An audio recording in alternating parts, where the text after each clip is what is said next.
தனிப்பரிதாம் துன்பம் இது தமிழ்நாட்டில் தமிழ்தான் இல்லை என்கிற நிலை இருக்கிறது.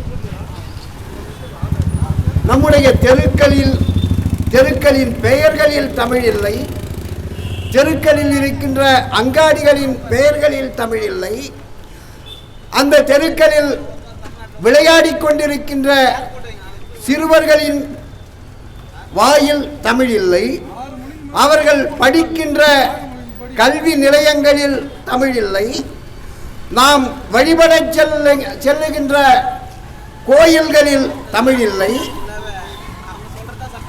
நமக்குள் சிக்கல் ஏற்பட்டு வழக்கு மன்றம் சென்றால் அங்கே வழக்கு மன்றத்தில் தமிழ் இல்லை.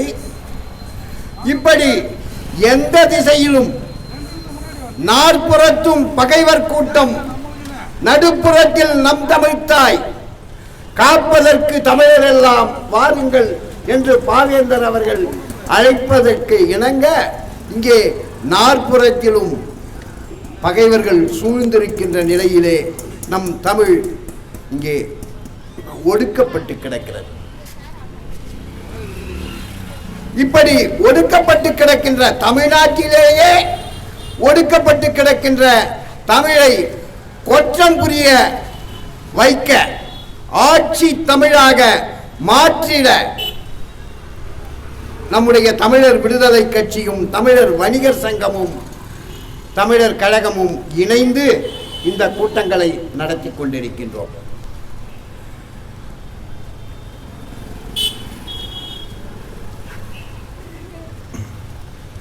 இங்கே கல்வி நிலையங்களில் தமிழ் இல்லை என்று சொன்னோம். எங்க அப்பா அம்மா எல்லாம் படிக்கிற காலத்தில் ஆங்கிலம் பள்ளிக்கூடத்தில் சொல்லித்தரப்பட்டது. எப்போ? 8ஆவதுக்கு மேலே, 9ஆவதுல அப்போ ஃபர்ஸ்ட் ஃபார்ம் செகண்ட் ஃபார்ம்னு சொல்லுவாங்களாம். அப்படி 9ஆம் வகுப்பிலே படித்த ஆங்கிலம் பின்னர் 6ஆம் வகுப்புக்கு வந்தது. அதாவது 5ஆம் வகுப்பு வரை தொடக்க கல்வி, 6ஆம் வகுப்பு உயர்நிலை கல்விக்கு போகின்ற சூழலில் அங்கே ஆங்கிலம் வந்தது. நாங்கள் படித்துக் கொண்டிருக்கின்ற அந்த காலத்திலே 3ஆம் வகுப்பிலே ஆங்கிலம் சொல்லித்தரப்பட்டது. இன்றைக்கு என்ன நிலை? இன்றைக்கு என்ன நிலை? குழந்தை வாய் திறந்ததும் அம்மா என்று அழைக்கிறதோ இல்லையோ, ஆப்பிள் என்று சொல்ல தொடங்குகிறது. A for apple, B for ball, C for cat. நம்முடைய புத்தகங்கள், இங்கே புத்தக சந்தையிலே புத்தகங்கள் வருகின்றன. பெரியவர்கள் பொன்னியின் செல்வன் வாங்குகிறார்கள், சமையல் குறிப்பு வாங்குகிறார்கள், சோதிட நூல்களை வாங்குகிறார்கள். சிறுவர்கள் எதை வாங்குகிறார்கள்? ரெயின்ஸ் புக் வாங்குறாங்க, ஆல்பபெட்டிக்கல்ஸ் அந்த அறிவறி சுவடி வாங்குகிறார்கள். கவிஞர் அறிவுமதி ஒரு கவிதை எழுதியிருப்பார். படிக்காத பெரியாரை நம்பினோம், நமக்கு பல்கலைக்கழகங்கள் கிடைத்தன. படித்த இவர்கள், பல்கலைக்கழகங்களில் படித்த இவர்களை நம்பினோம், நமது அரிச்சுவடிகளும் களவு போயின என்று. அரிச்சுவடி என்கிற ஒரு சுவடியை நீங்கள் கேள்விப்பட்டிருக்கிறீர்களா? இப்போது என் சுவடி கிடைக்கிறது. என் சுவடி இந்த கடைகளிலேயே கிடைக்கும். வாய்ப்பாடு போய் வாய்ப்பாடுன்னு கேட்டீங்கன்னா அவங்க கண்ணன் என் சுவடின்னு என் சுவடி தருவாங்க. ஆனால் அரிச்சுவடியை கண்ணால் கண்ட தலைமுறை கடந்த 2-3 தலைமுறைக்கு முன் தலைமுறை.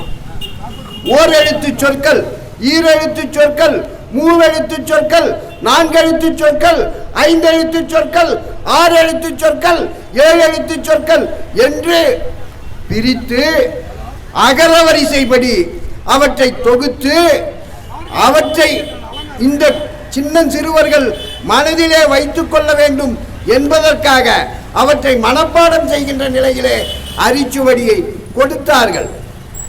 இன்றைக்கு அரிச்சுவடியே இல்லாமல் போய்விட்டது. ஏன்? தமிழ் கல்வியே இல்லாமல் போன பிறகு தமிழ் அரிச்சுவடி எதற்கு? ஆங்கில சொற்கள் இருக்கிறது, ஆங்கில இலக்கண நூல்கள் இருக்கின்றன. ஆங்கில கல்வி இங்கு நீக்கமர 1ஆம் வகுப்பிலிருந்து, இன்னும் சொல்ல போனால் பிளே ஸ்கூல்ல இருந்து நீங்கள் பல்கலைக்கழகத்தின் ஆராய்ச்சி கல்வி வரை ஆங்கிலத்திலே இருக்கின்றது. ஆங்கிலம் இங்கே கோலோச்சி கொண்டிருக்கிறது. ஆனால் அரிச்சுவடி நமக்கு காணாமல் போய்விட்டது. நாம் அதை மீட்டெடுக்க வேண்டும். அரிச்சுவடியை நாம் மீட்டெடுக்க வேண்டும். நம்முடைய அண்ணன் அறிவுமதி அந்த கவிதையை எழுதினார். படிக்காத பெரியாரை நம்பினோம், நமக்கு பல்கலைக்கழகங்கள் கிடைத்தன என்று எழுதினார். படிக்காத பெரியார் தான் இங்கு ஆங்கில கல்விக்கு அடித்தளமிட்டவர் என்பதை எத்தனை பேர் நாம் உணர்ந்திருக்கின்றோம். அவர் சொன்னார், வீட்டு வேலைக்காரியோடும் ஆங்கிலத்தில் பேசுகின்ற காலம் வர வேண்டும், அதுதான் அறிவு மிக்க ஆட்சி செய்கின்ற காலம் என்று அவர் சொன்னார். தமிழில் என்ன இருக்கிறது? இங்கே கம்பராமாயணமும் மகாபாரதத்தையும் தவிர தமிழில் என்ன இருக்கிறது என்று கேட்டார். இன்றைக்கு தமிழில் என்னவெல்லாம் இருக்கிறது என்று சின்னஞ்சிறு பிள்ளைகள், இன்னும் சொல்ல போனால் ஆங்கிலத்தில் படித்த பிள்ளைகள் தமிழை ஆய்வு செய்து வெளியில் கொண்டு வருகிறார்கள். தஞ்சை தமிழ் பல்கலைக்கழகத்திலே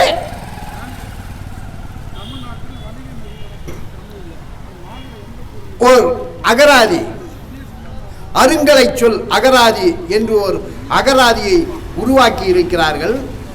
பதிப்பாசிரியராக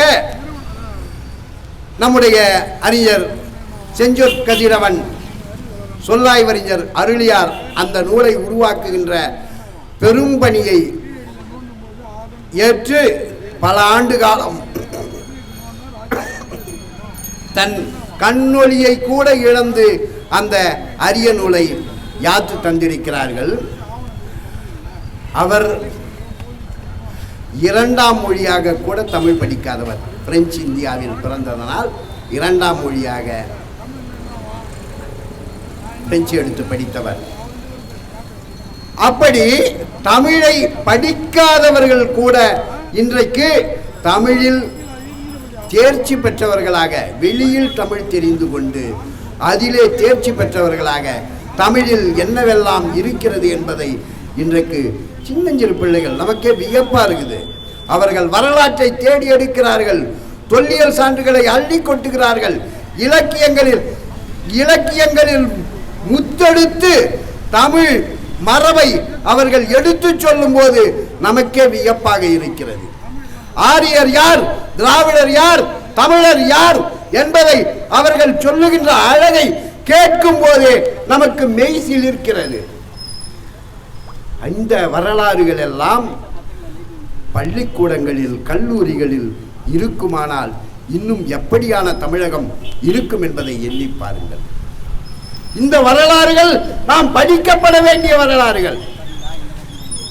இன்றைக்கு வேலுநாச்சியை பற்றி ஒரு பக்கம் வருகிறது. என்னென்ன? வேலுநாச்சி தென்னாட்டு ஜான்சி ராணி என்று சொல்லுகிறார். வேலுநாச்சி செத்து 80 ஆண்டுக்கு பிறகுதான் ஜான்சி ராணி பிறக்கிறார். ஆனால் நமக்கு அறிமுகப்படுத்துவது எப்படி? தென்னாட்டு ஜான்சி ராணி வேலுநாச்சி. எங்காவது ஜான்சி பகுதியிலோ அல்லது வடநாட்டிலோ வடநாட்டு வேலுநாச்சி ஜான்சி ராணி என்று சொல்லுகிறார்களா? சொல்ல மாட்டார்கள். தென்னாட்டு திலகர் யாரு? தென்னாட்டு திலகர் வ.உ.சி. என்று சொல்லுகிறார்கள்.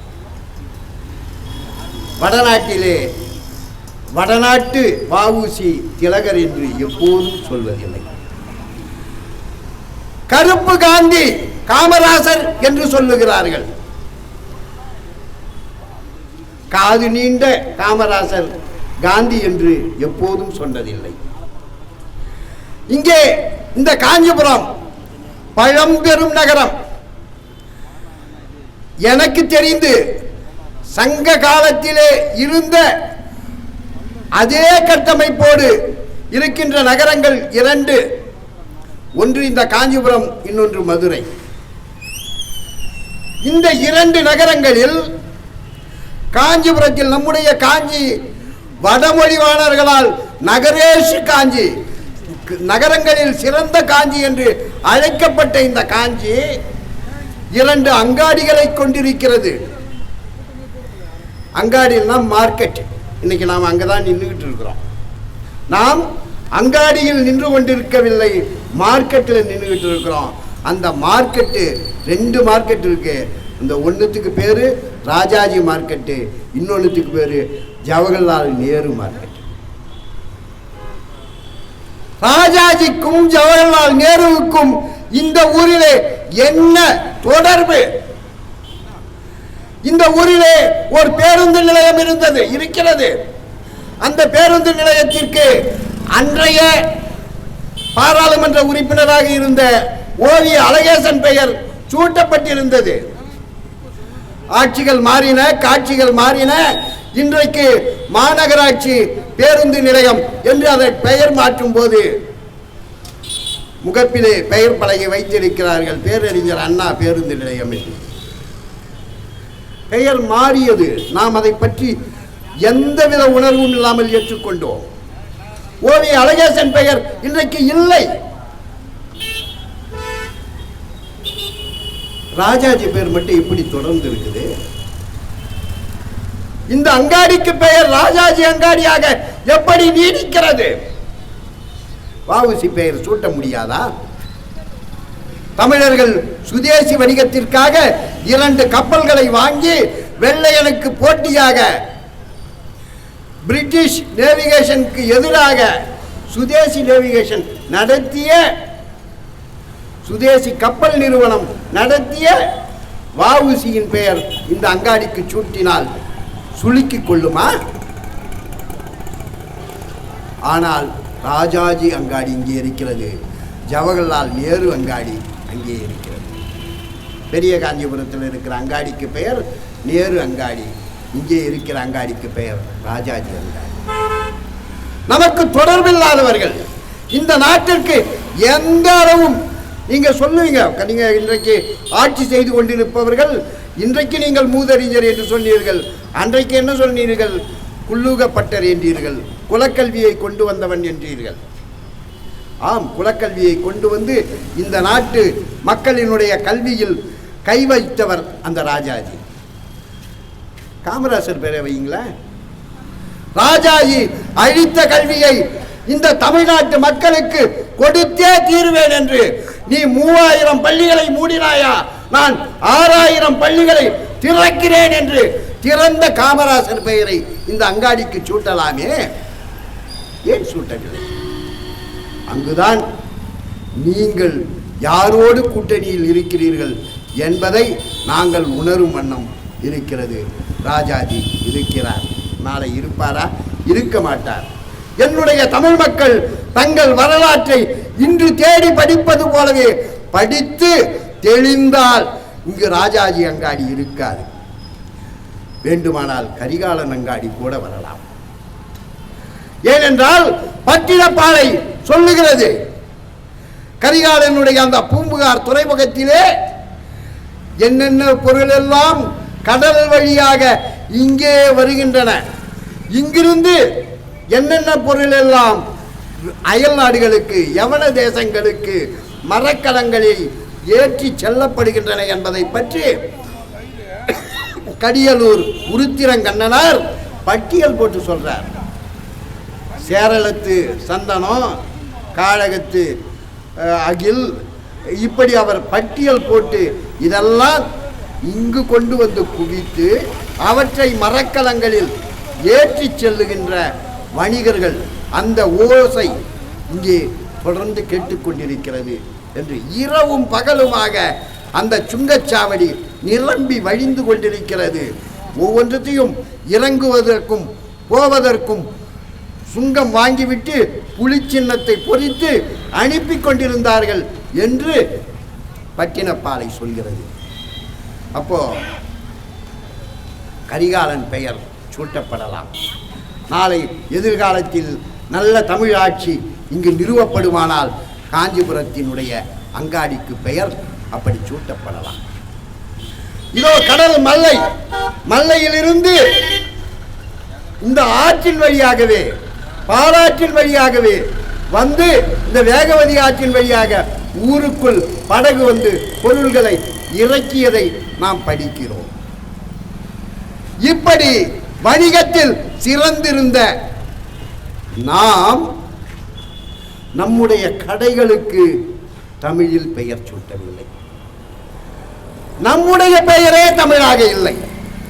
நம்முடைய அருமை நண்பர் மேகநாதன் தான் சொல்லுவார், கீழடியில் இன்றைக்கு தொல்லியல் ஆய்வாளர்கள் தோன்றினாங்க, தங்க காசு கிடைக்குது, தங்க காசு, தங்க கட்டிகள், அந்த கட்டியில் கோதை என்று பெயர் பொறிக்கப்பட்டிருக்கிறது.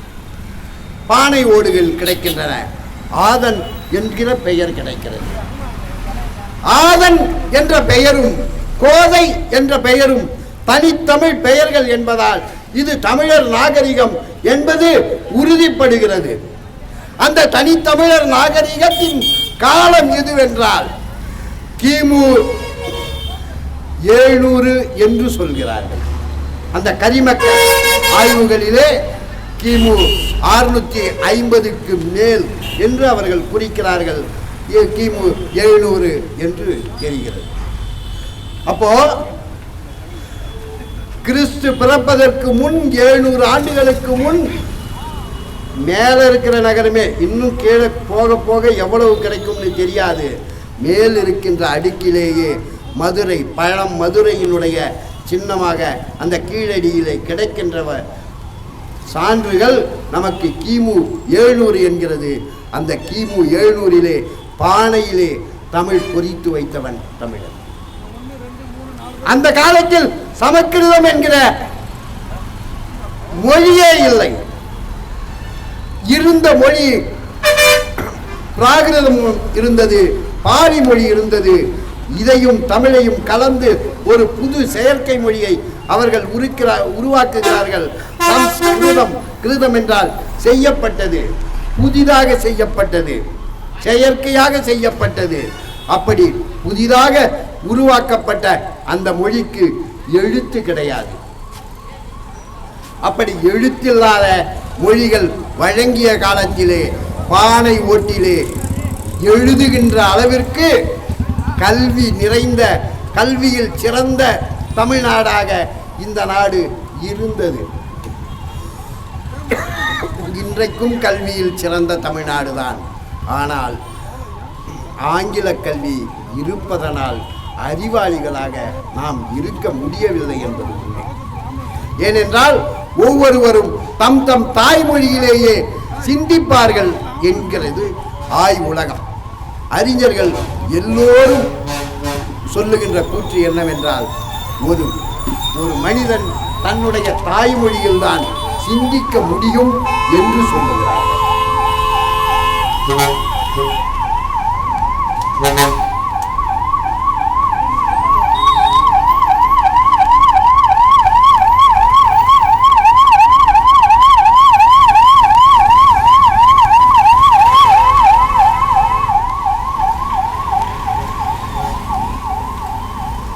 அப்படி தாய்மொழியில் சிந்தித்து அதை தாய்மொழியிலே வெளிப்படுத்தும் திறன் இருந்தால்தான் அவன் கண்டுபிடிப்புகளை நிகழ்த்த முடியும்.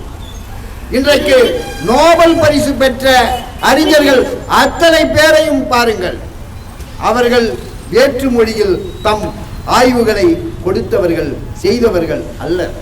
அவரவர் தம் தம் ஆய்வுகளை, இலக்கிய படைப்புகளை தம் தம் மொழியிலே வெளியிட்டவர்களாக இருக்கின்றார்கள்.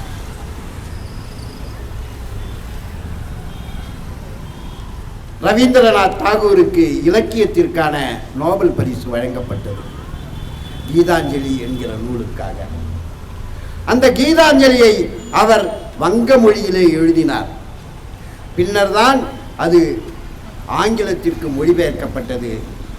அதை உலகம் பார்த்து அவருக்கு அந்த தகுதியை நோபல் பரிசை வழங்கியது. கார்கி உருசிய மொழியிலே தாய் நாவலை எழுதினார். அவருக்கு இலக்கியத்திற்கான நோபல் பரிசை வழங்கியது.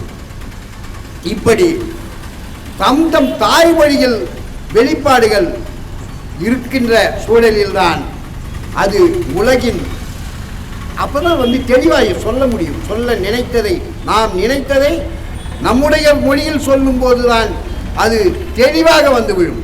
வேறொரு மொழியில் சொல்வதென்றால் அதற்கு சொற்கள் கிடைக்காமல் நாம் படுகின்ற தொல்லை இருக்கிறதே, அது மிகப்பெரிய தொல்லை. நம்முடைய நாட்டிலே வெம்மையை குறிப்பதற்கு ஒரு 7-8 சொற்கள் இருக்கின்றன. பனியை குறிப்பதற்கு குறைவான சொற்கள் இருக்கின்றன. ஆனால் உருசிய நாட்டுக்கோ அல்லது ஆர்டிக் வட்டத்திற்கோ சென்றால் பனியை குறிப்பதற்கு பல சொற்கள் இருக்கும், வெம்மையை குறிப்பதற்கு சொற்கள் இல்லாமல் இருப்பார். ஏனென்றால் சூழல் அந்த மொழியை செதுக்குகிறது. சூழல் ஒரு மொழியை உருவாக்குகிறது. சூழல் தான் அனைத்தையும் தீர்மானிக்கிறது. அப்போ ஒரு மொழி வளருவதற்கான சூழல், ஒரு மொழி தோன்றுவதற்கான சூழல், இதெல்லாம் சேர்ந்துதான் ஒரு மொழியினுடைய திறனை உருவாக்குகிறது. நம்முடைய தமிழுக்கு நல்வாய்ப்பாக நம்முடைய தமிழ் உலகின் முதல் மொழியாக தோன்றியது. முதலில் நாகரிகம் அடைந்த ஒரு இனத்தின் மொழியாக தோன்றியது. இந்த நாகரிகம் அடைந்த இனம் உலகம் முழுவதும் பரவி தன்னுடைய செல்வத்தை அங்கு கொடுத்தது. அங்கிருந்த செல்வங்களை இங்கு கொண்டு வந்தது. இந்த மொழி ஒவ்வொன்றிலும் தன்னை செழுமைப்படுத்தி இன்றைக்கும் பழமைக்கு பழமையாகவும் புதுமைக்கு புதுமையாகவும் தன்னை புதுப்பித்துக் கொள்ளும் ஆற்றலோடு விளங்கிக் கொண்டிருக்கிறது. நாம் ஒரு வண்டி வருது, ஒரு புதுசா ஒரு விலங்கை அதுவரை பார்த்திராத ஒரு விலங்கு இந்த நாட்டிற்கு வருகிறது, வந்து கடற்கரையில் இறங்குகிறது. அந்த நாட்டிலே அவர்கள் எல்லாவற்றிற்கும் அதைத்தான் பயன்படுத்துகிறார்கள். வண்டி ஓட்டுவதற்கு, பயணம் செல்வதற்கு, எல்லாவற்றிற்கும் அந்த நாட்டு மக்கள் கழுதையை பயன்படுத்துவார்கள். கழுதை இனத்தை சார்ந்த குதிரையை பயன்படுத்துவார்கள். இன்றைக்கும் நாம் வண்டிகளுடைய திறனை ஆர்ட்ஸ் பவர் என்று சொல்லுகிறோம். எத்தனை ஆர்ட்ஸ் பவர் என்று கேட்கிறோம். குதிரை திறன் என்று சொல்லுகிறார்கள். எத்தனை குதிரை திறன் இருக்கிறது? 7 குதிரை பூட்டி ஓர் தேர் சென்றது என்று சொன்னால் 7 குதிரை திறன் என்று நாம் அந்த வண்டியினுடைய வேகத்தை குறிப்பிடலாம். இப்படி 7 குதிரை திறன் கொண்டதாக ஒரு சின்ன உந்தம் செயல்படுமானால் அது 7 குதிரை 7 ஹார்ஸ் பவர் கொண்ட ஓர் உந்தமாக கருதப்படும், மோட்டராக கருதப்படும். அப்படி அவர்கள் நாட்டிலே இருந்த அந்த குதிரையை இவர்கள் இங்கு நாம் எருதை பயன்படுத்திக்கிட்டு இருந்தோம். எருது தான் நமக்கு வண்டி ஓட்டுவதற்கான ஓர் விலங்காக இருந்து கொண்டிருந்தது, பழக்கிய விலங்காக இருந்தது.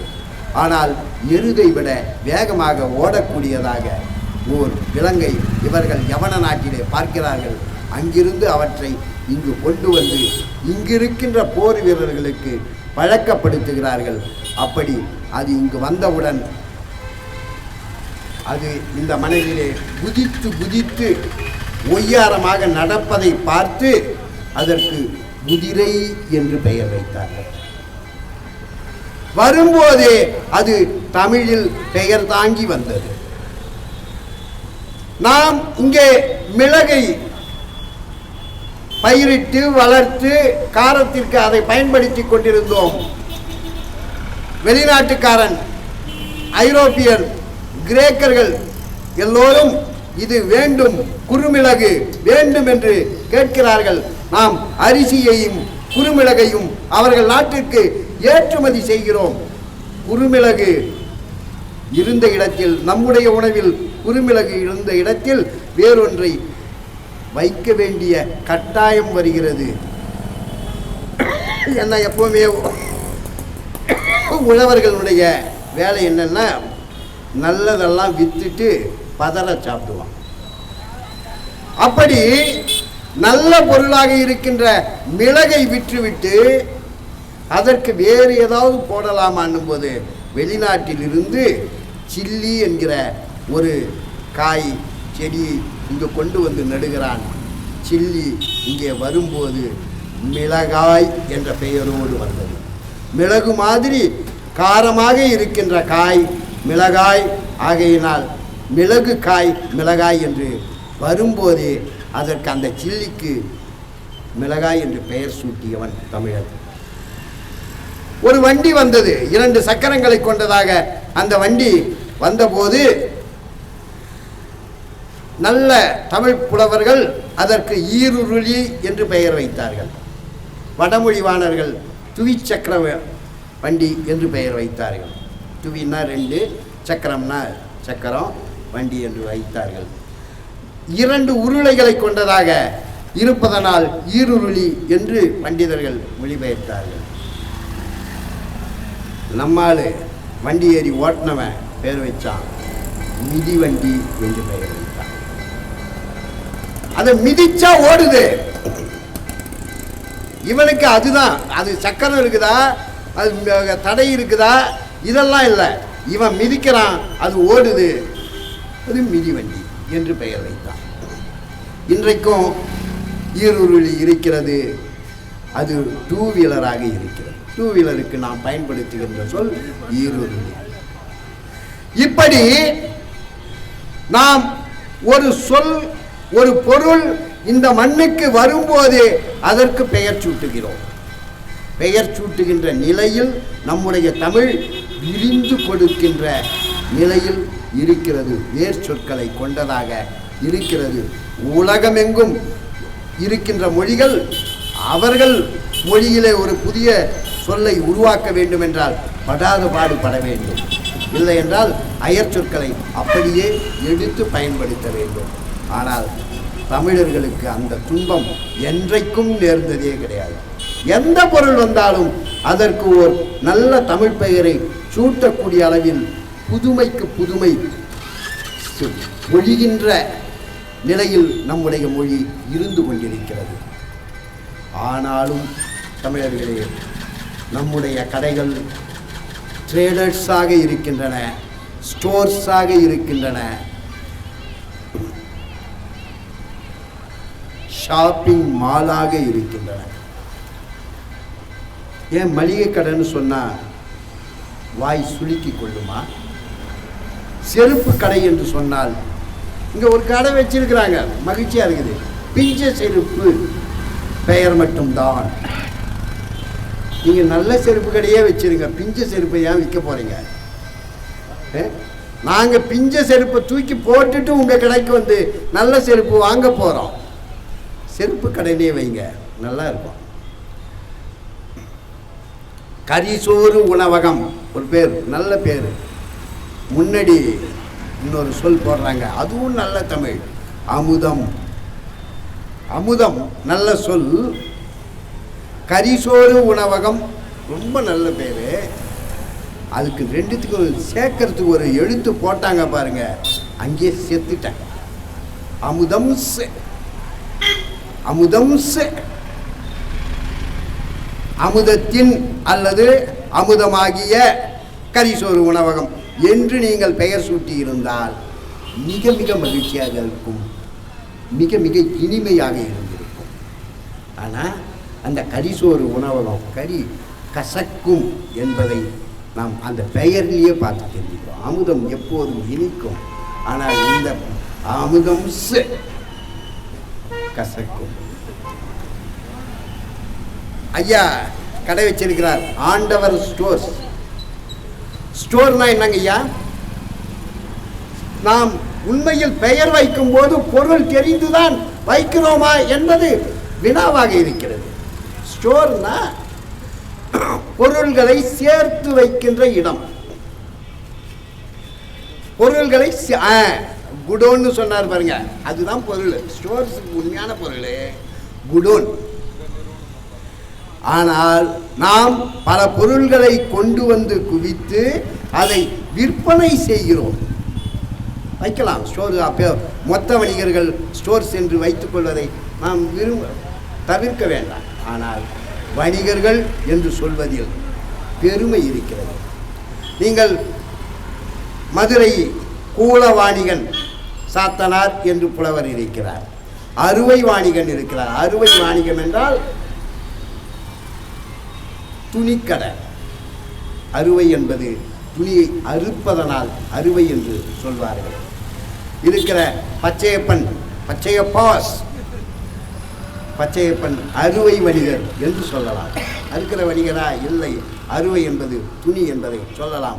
இல்லை, துணிக்கடைன்னே சொல்லலாம். நீங்கள் அதுக்கு முன்னாடி அப்படி தானே போட்டுட்டு இருந்தீங்க, துணிக்கடை. கடை என்றதை அடிச்சுட்டு கடல், அது நல்லா இருந்தது.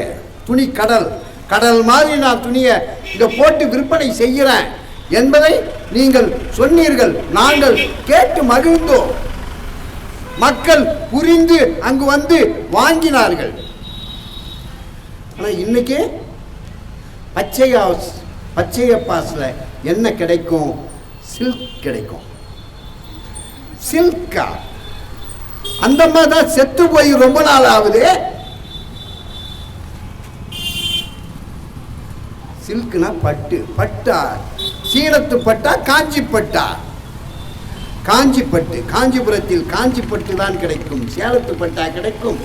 ஏனென்றால் உலகத்திலேயே இரண்டாவது சிறந்த பட்டு என்றால் முதல் கிடையாது. உலகத்திலேயே இரண்டாவது சிறந்த பட்டுக்கு சொந்தக்காரர்கள் காஞ்சி பட்டுக்குரியவர்கள், காஞ்சி பட்டை உருவாக்குபவர்கள். முதல் பட்டு சீனத்து பட்டு. உலகம் முழுவதும் சீனத்து பட்டு போன பாதையை சில்க் பாத்தி என்றே அழைக்கிறார்கள். பட்டு வழித்தடம் என்று உலக அறிஞர்களால் பட்டு வழித்தடம் கண்டறியப்பட்டிருக்கிறது. கரிகால் சோழன் பூம்புகாரிலே இருந்து தமிழ்நாட்டை ஆண்டவன், பேரரசன். அவன் கல்லணை கட்டி காவிரியை அந்த நீரை அப்படியே தஞ்சை தரணியை செழிக்க வைக்கின்ற வகையிலே சிறு சிறு கால்வாய்களாக, சின்னஞ்சிறு ஆறுகளாக மாற்றி தஞ்சை முழுவதும் இன்றைக்கு தென்னார்காடு வரை அதை கொண்டு சென்று பரப்பி மீண்டும் பூம்புகாரிலே சேர்த்து அது கடலிலே கலக்கின்ற வகையிலே ஓர் கட்டமைப்பை நிறுவியவன், கல்லணையில் அதை செய்தவன். அப்படி உழவை பெருமைக்குரிய நிலையில் கொண்டு சென்ற கரிகாலன் இமயம் வரை படையெடுத்து சென்று இமயத்தில் புலி பொறித்தான் என்கிற செய்தி ஒன்றுண்டு. இமயத்திலே புலி பொறித்த சோழ மன்னன் கரிகாலன். ஏன் வேலை வெட்டி இல்லாம இவன் இமயத்தில் போய் புலி பொறிக்க வேண்டும்? இமயத்தில் சீன நாட்டிற்கும் இந்த நாட்டிற்கும் இடையிலே ஓர் கணவாய் இருக்கிறது. அந்த கணவாயின் பெயர் சோழன் பாத். சோழன் கணவாய். நமக்கு வேறொரு கணவாயை சொல்வார்கள், கைபர் போலன் கணவாய். கைபர் போலன் கணவாய் வழியாக ஆரியர்கள் வந்தார்கள். ஆரியர்கள் வரும்போதே வேத மொழியோடு வந்தார்கள். அந்த வேதத்தை நம் தலையில் திணித்தார்கள் என்று நாம் வரலாறு படித்துக் கொண்டிருக்கிறோம். ஆனால் சீனாவிற்கும் இந்த நாட்டிற்கும் இடையிலே ஓர் கணவாய் இருந்தது. அதன் பெயர் சோழன் கணவாய். அந்த கணவாய் தானாக இருக்கின்ற இயற்கை கணவாய் அல்ல. இன்றைக்கு மலையை வெட்டி சாலை போட்டுக்கிட்டு இருக்கிறாங்கல்ல, அப்படி போடப்பட்ட செய்யப்பட்ட கணவாய் அந்த சோழன் கணவாய். அந்த சோழன் பாஸ் என்பது அப்படி உருவாக்கப்பட்டது. எதற்காக உருவாக்கப்பட்டது? சீன நாட்டுக்கும் தமிழ் நாட்டிற்கும் இடையிலான வணிக உறவுகளுக்காக உருவாக்கப்பட்டது. அப்படி என்ன வணிக உறவு? முக்கியமாக சீனத்திற்கும் இங்கும் நடைபெற வேண்டிய தேவை இருந்தது, பட்டு வணிகம். முதல் தரமான சீனப்பட்டும் இரண்டாம் தரமான காஞ்சிப்பட்டும் இணைந்து இந்த உலகை வலம் வந்தன. அப்படி வலம் வருவதற்கான வழியை கரிகால் சோழன் உருவாக்கினான். யுவான் சுவாங் என்கிற ஓர் சீன பயணி இந்தியா முழுசா வர்றார். அப்படியே வர்றார். பயணின்னா அவர் நாடோடியா போயிட்டே இருப்பார் என்று நாம் நினைத்து கொண்டிருக்கிறோம். அவர் வந்து தங்கி பல ஆண்டுகள் கழித்த நகரம் இந்த காஞ்சி நகரம். ஏன் வர வேண்டும் யுவான் சுவாங்? ஏன் இங்கேயே தங்க வேண்டும்? அது சீனத்திற்கும் பழம் சீனத்திற்கும் தமிழர்களுக்கும் இடையிலான வணிக தொடர்புகளால் ஏற்பட்ட விளைவு. ஆக இந்த பட்டு, இந்த காஞ்சி பட்டு இன்றைக்கு என்னவாயிடுச்சு? சில்கா ஆயிடுச்சு. சில்கான உடனே என்னாச்சு தெரியுங்களா? பட்டு மாதிரி செயற்கை இழையில செய்து, சரிகை மாதிரி செயற்கையில செய்து அதில் நெஞ்சு இன்றைக்கு 1000 ரூபாய்க்கு பட்டை நெஞ்சிட முடியும். அதை 25,000க்கும் விற்கலாம், 2,000க்கும் விற்கலாம். 2,000க்கு விற்றாலே 1000 ரூபாய் லாபம். 2,000க்கும் விற்கலாம், 25,000க்கும் விற்கலாம். அப்படி 25,000 30,000க்கு விற்று இன்றைக்கு அங்கே சேக்குப்பேட்டை நடுத்தெருவிலே ஒரு கடை உயர்ந்து இருக்கின்றது. 1000 ரூபாய் பட்ட 25,000க்கு விற்று. இங்கே மேட்டுத்தெருவில் நம்முடைய மேகநாதன் தான் அதை சொல்லுவார். மேட்டுத்தெருவிலே இருந்த பட்டு வணிகம் இன்றைக்கு நடுத்தெருவுக்கு வந்து விட்டது என்று சொல்லுவார். மேட்டுத்தெருவிலே தமிழர்களிடத்தில் இருந்த வணிகம் இன்றைக்கு நடுத்தெருவிலே சௌராஷ்டிராக்காரங்கிட்ட போய் மாட்டிக்கிட்டு இருக்குதுன்னா அதற்கு காரணம் பட்டாக இல்லாமல் சில்காக மாறி போனது என்பதை நாம் எத்தனை பேர் உணர்ந்திருக்கின்றோம். நம்முடைய பொருள், நம்முடைய வணிகம் என்று வரும்போது அதுல ஒரு பெருமை இருக்கு. நீங்க உண்மையா நினைச்சு பாருங்க.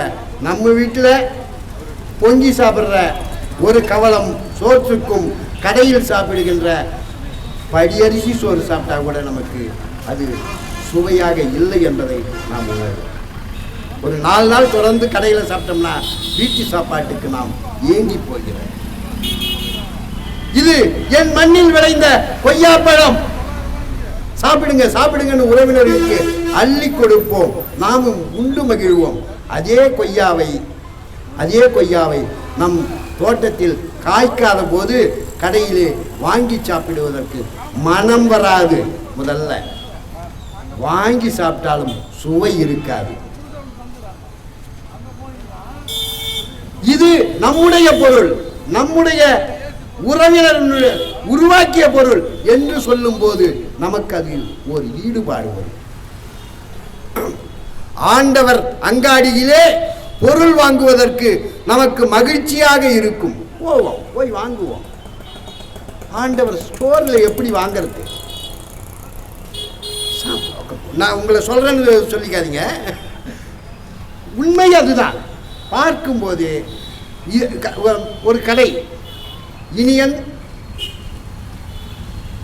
ஃபாஸ்ட் ஃபுட் அப்படின்னு ஒரு கடை தருமபுரியில் பார்த்தோம். தருமபுரியில் நல்லம்பள்ளியில் இனியன் ஃபாஸ்ட் ஃபுட் போனோம். இனியன் அழகாக தமிழில் பேர் வச்சுருக்கீங்க ஐயா. இந்த ஃபாஸ்ட் ஃபுட்டையும் விரைவு உணவகம்னு மாற்றினீங்கன்னா நாங்கள் நிதானமாக உட்காந்தே சாப்பிட்டு போகிறோம் என்று சொன்னோம். விரைவு உணவகம் என்று இருக்குமானால் இல்லை வெறும் உணவகம்னே இருக்கட்டும். ஃபாஸ்ட் ஃபுட்டுன்னு ஏன் அது சொல்லணும்? ஏற்கனவே சமைச்சு எடுத்தாந்து இங்கே வறுத்து கொடுக்க போகிறீங்க. அதுக்கு ஃபாஸ்டெல்லாம் கிடையாது. இப்போ நம்ம ஆட்கள் மின் வண்டியை, மின் துள்ளுந்தெல்லாம் எடுத்துக்கிட்டு எக்கோ பண்ணிக்கிட்டு இருக்கிறாங்க. மின்சாரம் புகையை வெளியிடாதாம், ஆகையினால் இந்த மின்வண்டியினால் சூழல் கேடு இல்லை என்று இவர்கள் சொல்லி கொண்டிருக்கிறார்கள். உண்மையில் என்ன நடக்குது? இந்த மின்சாரம் ஏதோ ஒரு இடத்தில் உற்பத்தி ஆகிறது. அப்படி உற்பத்தி ஆகிற இடத்தை தூய்மைக்கேடு செய்துவிட்டு தான் இந்த மின்சாரம் வருகிறது. நெய்வேலி அனல் மின் நிலையத்திலே புகையும் சாம்பலும் அந்த மண்ணை கெடுத்து விட்ட பிறகுதான் நம்மூருக்கு வெளிச்சத்துக்கு வருது. நெய்வேலி அழிந்தது, காஞ்சிபுரம் வெளிச்சமாக இருக்கிறது. இன்னும் பெங்களூர் ஒளிர்ந்து கொண்டிருக்கிறது. ஆந்திர தலைநகரம் ஹைதராபாத் நன்றாக வெளிச்சமாக இருக்கிறது. 24 மணி நேரமும் தொலைக்காட்சி ஓடிக்கொண்டே இருக்கிறது. எங்க நெய்வேலியை அழிச்சிட்டு உண்மையில் சூழல் கேடு தராத ஒரு மின்சாரம் எதுன்னா நீர் மின்சாரம். இன்றைக்கு காற்றாலைகளால் ஏற்படுகிற கேட்டை கூட பல பக்கங்கள் எழுதி தள்ளுகிறார்கள். ஏதோ ஒரு இடத்தில் அது சூழலுக்கு கேடு தருகிறது. அப்படித்தான் இந்த விரைவு உணவகங்களும் ஒரு இடத்தில் செய்து இங்கே கொண்டு வருகிறீர்கள். அந்த சோத்து மேலே கொஞ்சம் சூடாக சில பொருள்களை போட்டு வாட்டி வதக்கி எடுத்து கொட்டுறீங்க. உடனே சாப்பிட்டுட்டு நாங்களும் அது அந்த காரமும் சூடும் அதில் இருக்கின்ற சுவையை உணர முடியாத அளவிற்கு செய்து அள்ளி கொட்டிக்கிட்டு நாங்கள் விரைவாக போயிடுறோம். அதனால் நீங்கள் விரைவு உணவகம் எழுதுறீங்க. ஆனால் நிதானமாக உட்காந்து சாப்பிட்டு பார்த்தோம்னா தெரியும் அதனுடைய சுவை என்னன்றது. அதெல்லாம் நான் பேசுகிறேன். ஆனால் இனியன் விரைவு உணவகம் என்றிருந்தால் நாம் அதிலே சாப்பிடலாம் என்கிற எண்ணம் வருகிறது. ஒன்றும் இல்லைங்க, தஞ்சாவூரில் ராத்திரி 12 மணி, பசியெல்லாம் இல்லை, பசியெல்லாம் இல்லை, எங்கள் வண்டி போயிட்டு இருக்குது. சுடுசோறு உணவகம்னு ஒரு பேர் பலகை.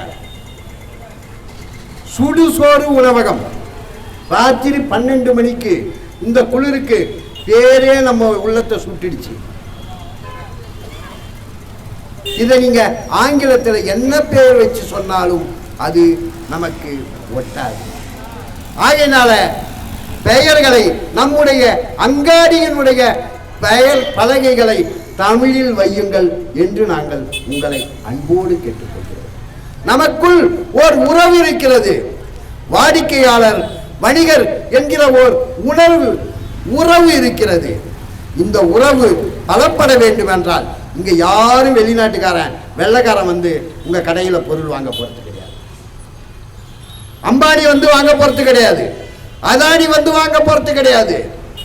இன்னும் சொல்ல போனா ஸ்டோர்னு நீங்க எழுதி வச்சிருக்கிற அந்த சொல், ஃபுட்வேர்ஸ் என்று எழுதி வைக்கின்ற அந்த சொல், பர்னிச்சர் என்று நீங்கள் எழுதி வைத்திருக்கின்ற சொல் ஆங்கில சொல் என்று நீங்கள் நம்பிக்கொண்டிருக்கின்ற அந்த சொல் ஆங்கிலத்திலே எழுதி வைக்கப்படவில்லை. தமிழில் எழுதி வைக்கிறீங்க. வெளிநாட்டுக்காரன் வந்தால் கூட அவன்னா வாங்கி பயன்படுத்த முடியுமா? வெளிநாட்டுக்காரனுக்கும் பயனில்லை, தமிழ்நாட்டுக்காரனுக்கும் பயனில்லை. இப்படி பயனில்லாமல் ஒரு பெயர் பலகையை வைக்க வேண்டிய தேவை என்ன வந்தது? ஆகையினால்தான் உங்களிடத்திலே நாங்கள் அன்போடு கேட்டுக்கொள்கிறோம், உங்கள் பெயர் பலகைகளை நல்ல தமிழில் மாற்றிக்கொள்ளுங்கள். அப்படி மாற்றிக்கொள்வதற்கு உங்களுக்கு ஏதாவது ஐயம் ஏற்படுமானால் இங்கே எண்கள் உங்கள் கைகளிலே கொடுத்திருக்கின்ற துண்டறிக்கையிலே தொலைபேசி எண்கள் இருக்கின்றன. அவற்றோடு தொடர்பு கொள்ளுங்கள். உங்கள் கடைகளுக்கு இனிய பெயர்களை நாங்கள் தேர்ந்தெடுத்து கொடுக்கின்றோம். அதை நீங்கள் அறிவிச்சுங்க, தேர்ந்தெடுத்து தருகிறோம். இது எங்களின் வேண்டுகோள். அரசினுடைய ஆணை என்று ஒன்று இருக்கிறது. அது பெயர் பலகைகள், வணிக விளம்பர பெயர் பலகைகள் தமிழில் பெரிதாக இருக்க வேண்டும்.